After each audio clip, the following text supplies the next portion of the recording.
Assalamualaikum warahmatullahi wabarakatuh. Jumpa lagi dengan saya Mas Mud, masih di seputaran anxiety disorder, psikosomatis dan dispepsia. Di video kali ini saya ingin bercerita tentang kesiapan teman-teman yang mengidap penyakit anxiety disorder, psikosomatis dan dispepsia dalam di dalam berpuasa di bulan Ramadan. Jadi saya pengidap anxiety disorder, psikosomatis dispepsia itu dari 2022, dan saya puasa pertama kondisi sakit itu di 2023, 2000 dan 2024 yang kedua, dan ini 2025 ini sudah yang ketiga. Dan perlu diketahui oleh teman-teman bahwasanya saya alhamdulillah termasuk golongan orang-orang yang sakit ini tapi masih dapat melaksanakan ibadah puasa 30 hari secara penuh, alhamdulillah. Dan saya bersyukur sekali, dan saya ingin membagikan tips-tips agar kita bisa menjalankan puasa. Yang pertama begini, sampean kenali dulu, sampean itu dispepsianya.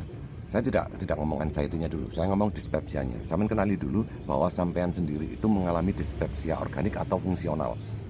Kalau sampean mengalami dispepsia fungsional, itu kelainan di dalam lambung itu berpengaruh betul dengan pemikiran, yang ada kaitannya dengan pikiran, dan bisa kambuh ketika pikiran stres atau ketika ada masalah, ketika kita sumpek, ketika kita pokoknya yang bermasalah di pikiran itu bisa mengakibatkan ada reaksi di dalam lambung. Kalau di dispepsia organik itu ada organ di lambung sampean itu ada yang luka, apa itu iritasi atau tukak lambung atau apapun itu, pokoknya yang bisa terdeteksi oleh medis bahwasanya lambung sampean itu benar-benar ada lukanya. Nah, itu urusannya dokter. Kalau itu sampean harus ke dokter, apakah bisa melakukan puasa ataupun tidak. Kalau hanya dispepsia fungsional, saya pikir semua teman-teman yang anxiety disorder, psikosomatis dan dispepsia yang fungsional, yang dispepsianya itu kambuh hanya gara-gara ketika kita cemas, ketika kita banyak masalah, ketika kita stres, saya pikir semuanya bisa melakukan puasa. Seperti halnya saya. Nah, saya di tahun pertama itu puasa penuh dengan berbagai macam kendalanya, karena kurang yakin kala itu. Jadi ya ada beberapa hari yang saya mengalami tidak nyaman dan ada kesalahan-kesalahan ketika makan. Yang kita makan itu adalah makanan yang salah, yang tidak bisa diterima oleh tubuh. Jadi tips saya begini, yang pertama adalah pertama sekali itu harus meyakinkan diri bahwasanya kita ini mampu melaksanakan ibadah puasa ini, dan dengan puasa tersebut kita bisa mendapatkan keberkahan, kesehatan mau fisik maupun mental. Jadi kita bisa sembuh dengan melakukan puasa ini. Itu yang pertama. Kalau saya dulu saya tekankan di situ. Yang kedua adalah persiapan yang kedua adalah saya menjaga betul pola makan saya. Saya benar-benar sahur mepet banget sama imsak, dan sahurnya itu tidak banyak. Saya banyakin protein. Kenapa? Karena protein itu bisa membuat tubuh lebih lama lapar daripada karbohidrat. Jadi saya makan berat itu hanya malam. Saya makan sahur itu lebih banyak di kala itu ya. Yang pertama itu sering di tempe sama tahu kukusan kala itu. Ya goreng juga tidak ada masalah, tapi yang jelas saya lebih ke proteinnya. Saya tekankan di proteinnya, saya banyakin di proteinnya. Kalau itu telur itu saya banyakin di situ. Karbohidratnya nasinya sedikit itu di sahur startnya. Setelah itu saya tidak beraktivitas banyak. Setelah subuh itu biasanya saya hanya olahraga ringan, hanya jalan kaki sedikit saja, hanya 1000 langkah kaki mungkin ya, nggak banyak. Setelah itu bersantai, tidak mengeluarkan energi. Kenapa? Karena semakin kita banyak mengeluarkan energi, otomatis tubuh kita membutuhkan energi dan lambung kita minta diisi. Dan itu biasanya terjadi begah ya, kalau nggak salah. Awal-awal itu begitu.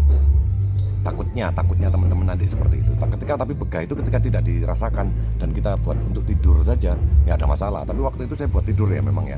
Jadi saya sering buat nyelimurin diri, saya lihat TV, nonton TV atau main handphone. sesuatu yang menyenangkan atau main Mobile Legend, terus saya buat tidur, duhur saya sholat, setelah itu saya main-main lagi, terus tidur lagi, terus muncul kelingan itu biasanya itu di sore. Kalau saya sih dulu begitu, muncul kelingan, dan itu nggak usah takut karena kelingan itu adalah protes tubuh karena kekurangan vitamin, karena kekurangan nutrisi yang harus dibakar oleh tubuh untuk dijadikan energi. Makanya di hari pertama, kedua, ketiga itu saya sarankan untuk tidak banyak aktivitas dulu. Makanya biasanya kalau sampean pekerja atau pegawai swasta atau pegawai negeri, mungkin ada libur sekitar 2 hari pertama atau 3 hari pertama itu manfaatkan untuk ini ya, untuk apa istilahnya, membiasakan di bulan puasa tersebut. Setelah itu, ketika di waktunya berbuka, saya hanya minum, kalau saya sendiri ya, saya minum air kurma saya jus, saya minum. Itu buat nutrisi dulu biar perut nggak kaget. Setelah itu biasanya saya ngerokok, setelah itu sholat atau sholat dulu terus ngerokok. Setelah sholat, ketika air kurma tadi sudah mulai dicerna oleh tubuh sedikit-sedikit, baru saya makan nasi, dan itu tidak banyak. Makan nasinya itu hanya sedikit dan banyak lauknya biasanya saya itu. Lagi-lagi protein yang saya hajar.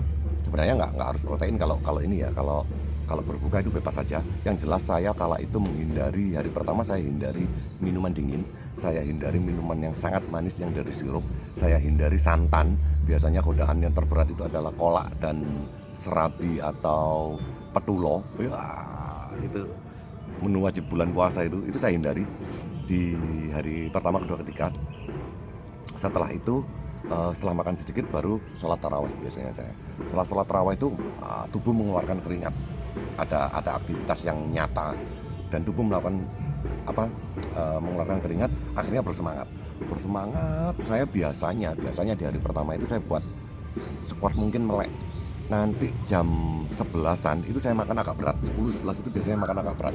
Saya makan karbohidratnya agak banyak, saya makan nasinya itu agak banyak, itu di situ. Setelah makan itu saya tidak langsung tidur. Biasanya itu saya diamkan dulu sampai 1 jam 2 jam. Berarti saya tidur itu antara jam 1, sekitar jam 1 jam 2-an. Itu saya tidur jam 12, 1, 2 lah, antara itulah, tergantung saya makan beratnya jam berapa. Saya tidur, begitu bangun saya minta dibangunan istri di akhir imsak, dan saya makan. Nah, menu makannya kembali lagi kan semula tadi itu yang saya bilang, kita perbanyak protein, karena protein itu memperlambat kita merasa lapar. Kalau karbohidrat itu bikin kita lapar tidak habis-habisnya. Jadi makannya itu secukupnya, tidak banyak. Kalau sahur terus dikasih minum air kurma lagi. Saya biasanya minumin air kurma. Setelah itu sikat gigi, nunggu subuh, bisa sholat tahajud atau bisa berzikir atau apapun yang biasa dilakukan oleh sampean yang paling nyaman. Setelah subuh tidak tidur. Setelah subuh mesti saya tidak tidur. Saya kuatkan dulu. Artinya saya bangun sampai subuh itu antara sekitar sampai keluar matahari sekitar 4 jam lah.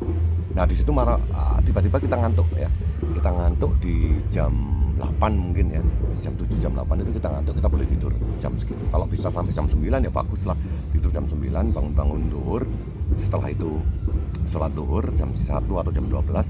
Setelah itu aktivitas lagi, lihat-lihat TV. Jika ngantuk lagi ya kita tidurkan lagi aja, namanya juga kita lagi sakit. Dan metode yang saya lakukan itu sangat membantu dan sangat berhasil di saya. Alhamdulillah sangat berhasil di saya itu. Jadi di bulan pertama itu saya tidak ada masalah. Ada kendala di tahun pertama saya puasa itu, ada kendala.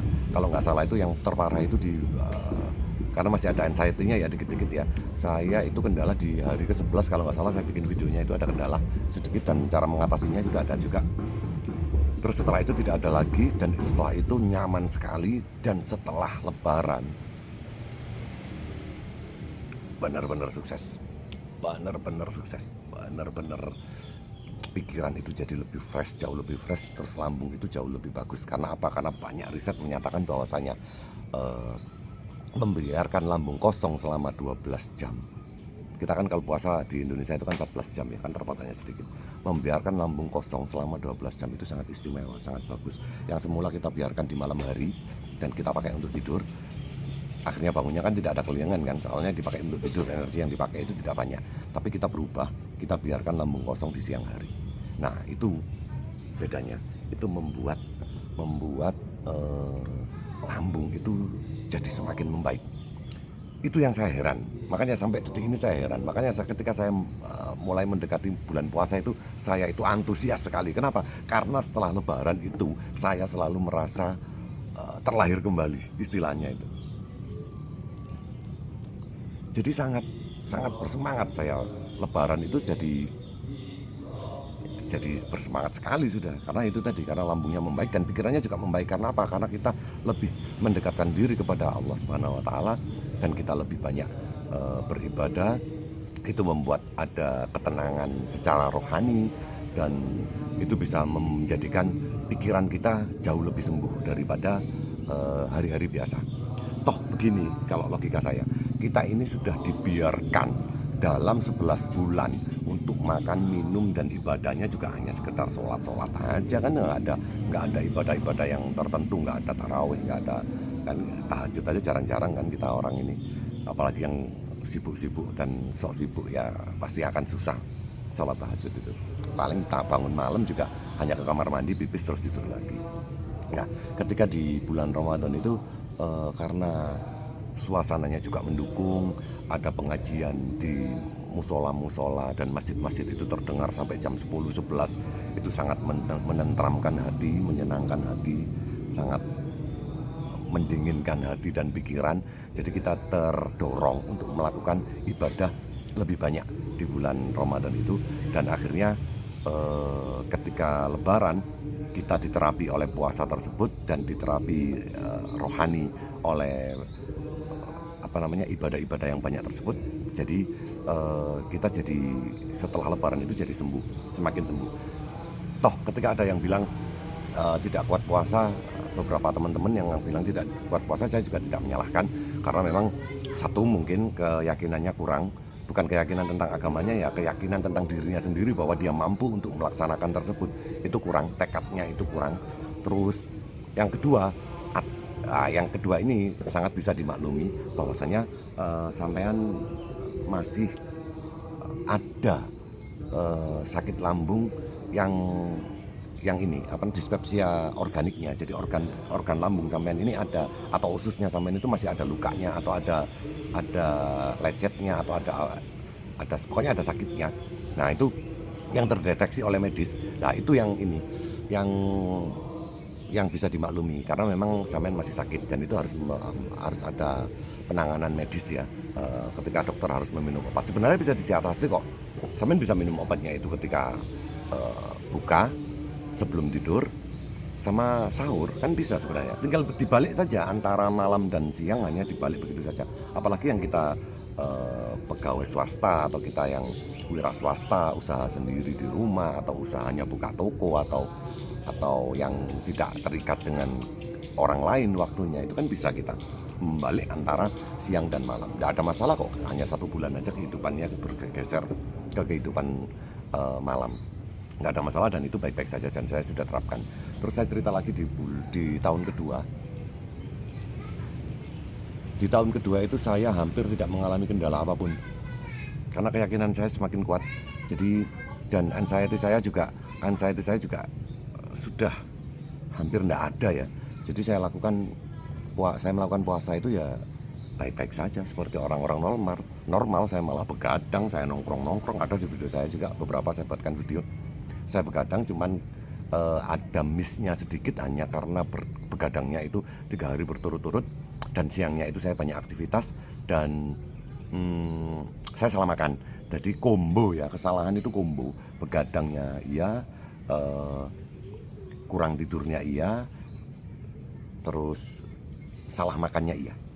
Nah itu bikin kumat hanya sebentar saja dan diatasi dengan sebentar saja dan sudah bisa sembuh lagi. Itu di tahun kedua. Di tahun ketiga ini saya berharap semoga saya bisa berpuasa penuh tanpa ada kendala apapun, karena secara logika masa sih yang sudah sakit 3 tahun kok masih ada keluhan-keluhan saja, harus sudah bisa beraktivitas normal kok masih ada keluhan saja, harusnya kan tidak. Nah itu yang saya harapkan, dan saya berharap juga teman-teman semua yang menonton video saya atau yang tidak menonton video saya, semuanya yang 1/8 dari manusia yang ada di Indonesia itu yang kena anxiety disorder itu, semoga bisa dapat menjalankan puasa dengan baik dan benar, tanpa ada kendala, tanpa ada kumat-kumatan, dan segera bisa diangkat penyakitnya dan bisa beraktivitas seperti sedia kala, normal lagi, dan bisa berkarya lagi. Terima kasih sudah melihat video saya. Wassalamualaikum warahmatullahi wabarakatuh.